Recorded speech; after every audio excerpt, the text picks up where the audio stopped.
This recipe is one that I make pretty frequently with leftover roast beef. But today I'm gonna make it from fresh, eat it fresh, and it is well worth the effort and time to do so. It's also pretty cheap to make, and that is an oak smoked sliced beef sandwich. So what I've got here is a medium roasting joint from Tesco's here in the UK. Pretty common for people to pick up. They're pretty cheap. This was about £10. And we're really not gonna do too much to it.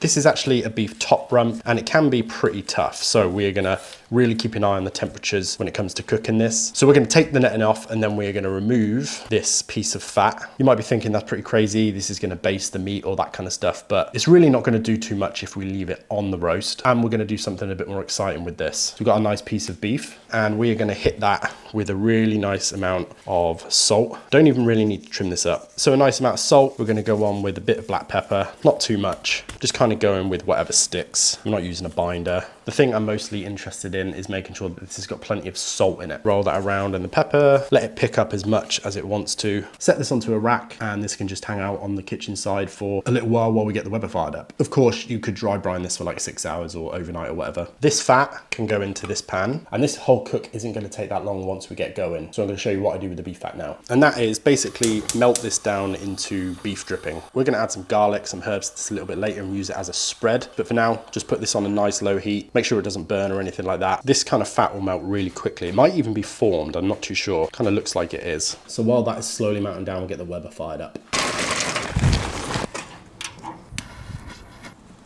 Back to the rendered beef fat. So I just chucked in a couple of cloves of garlic, some whole garlic, some thyme, some rosemary, and all we're trying to do is infuse that dripping with those flavors. Just going to perfume it. So we're just trying to cook the water out of this dripping. Nothing too heavy, nice gentle sizzle. We don't want anything to burn. And of course you could use fresh herbs for this, but I feel like dried herbs works perfect just for this kind of application. So nice and slow, nice and steady. So moving back onto the beef, the most important thing about this entire cook is making sure that this beef is cooked to the perfect temperature. As I say, it is a slightly tougher cut. So really you want to be going medium rare, and you could use an instant rethermometer to make sure that you get it right. However, for me, I like to make sure that I get bang on with my Chef's Temp Pro Temp Plus. I can just set the temperature that I want this beef to get to, and my phone will tell me when it's ready to take it off. And it just means I can get on with other things, and I don't have to worry about going in and probing it every now and then. This is going to cook pretty fast, so this is going to come in really handy. So when it comes to slicing this little roast, we want to slice against the grain, and the grain on this particular cut goes this way. So we want to slice against the grain, therefore we'll slice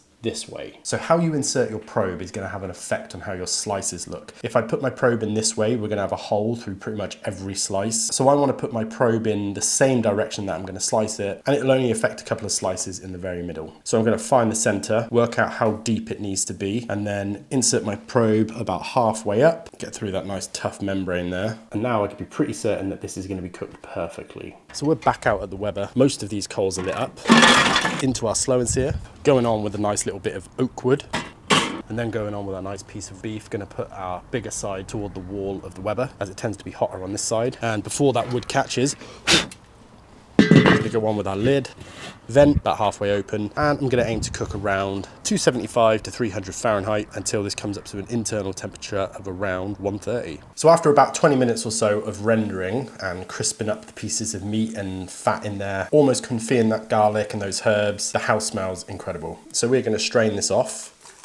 All the herbs and the garlic have pretty much done all their jobs. Anything that falls through into the oil itself is not a problem. And we've got some beautiful perfumed garlic and herb dripping or tallow. And as you can imagine, you could use this for loads of things. You could do roast potatoes in it. In fact, I might do that. So I'm gonna let this cool down a little bit, put it into the fridge. So about an hour and a half later, my Chef's Temp Pro Temp Plus has told me this nice piece of beef is ready to come off. And hopefully you can see that it's got a nice char on it, nice red mahogany color. So no need to sear it. Let's take it inside and let it rest.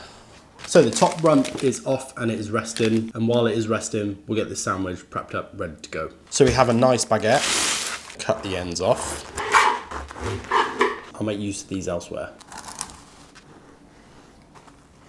And we have our cold dripping. It's been in the fridge, perfect for spreading. Nice garlic and herb infused. This is going to give a great little toast to this baguette. And obviously you can just use butter. To be honest, it smells like a roast beef Sunday roast at my mum's house, which is always good. So we get this onto a pan at around a medium heat. And we are just gonna toast this off. Just a little bit, warm it through, just enough to crust up this baguette. I'll be honest, it kind of smells like garlic bread. After a few minutes, that is toasted off nicely. I don't want it to be too crunchy. I want it to be nice and soft like a sandwich. It smells incredible. Definitely smell that garlic. So we are going to go down with some horseradish, and this is just shop bought. Obviously you could make your own. If I'm being completely realistic, I'm generally not doing that. Put that off to the side, and in comes our beef. Looking nice and dark. It smells very smoky, and it wasn't on there for that long, so I'm pretty happy about that. So the key for me here is to slice this nice and thin. So I've got a real sharp knife. I'm using my Sabanac barbecue knife, and I'm going to go in and just take some real thin slithers off. This has got a real nice little smoke ring. Obviously, if I had a proper slicer, like a deli slicer, I'd be using that. But I don't, so a sharp knife will have to do. How'd it come out? Oh yeah, that chef's temp did its job. Told me exactly when to take this off. Nice and juicy, very smoky. Oh man, this is gonna be good. Overall, perfect cook on that. Why not? So we are gonna go on with our oak smoked beef. Nice, medium rare, super juicy, super smoky. And the problem with this is my wife is gluten intolerant, so she's not gonna be eating this. So I guess it's gonna have to be me. And then we're gonna top that with a little bit of rocket and baby leaf salad mix. Not too much. And I think there we have a perfect little roast beef or smoked beef sandwich. And as I say, I'm normally eating this as part of leftovers after a roast beef dinner. So to make it fresh, I'm pretty excited about eating it. Let's give it a go. Tell you what, it needs more horseradish. This is absolutely outrageous. And turning a typically cheap, tough piece of meat into something like this was definitely the move. Super tender, perfectly cooked. Doing this with leftovers is really, really good, but it just hits a different level when you're making it specifically for this purpose. It's nice that it's hot, perfectly cooked. So right out the gate, you can taste the oak smoke. That's like the first thing that hits you when you, before you even take a bite out of it, you can smell and taste the oak smoke. Most of the time, this is cooked in the oven, so that's a nice addition. You get the pepper. I obviously nailed the salt as well, because this is perfectly seasoned. Didn't need to add any more salt. It doesn't feel like it needs any more salt. And then that garlic and herb dripping. Not particularly strong. It's definitely there. Just gives a nice little background accent, some depth of flavor to the sandwich in general. And the horseradish just tops it off nicely. I don't really mind shop bought horseradish. Works well. Yeah, very, very good. This is definitely worth making specifically for this type of sandwich. If you've got guests coming over for lunch or something and they know that you're into barbecue and they want something a little bit barbecue but you don't want to spend 10 to 12 hours cooking a brisket, this is a good midway point. It doesn't take very long. It took about an hour and a half to actually cook it. It's something pretty much everyone enjoys, a roast beef sandwich, but it's going to be the best roast beef sandwich most people have ever had. And yeah, I'll definitely be going out my way to make this specifically in the future, not just relying on leftovers, because it is significantly better. I don't know who's going to eat this. My wife can't. Wilson, you might be in for a treat.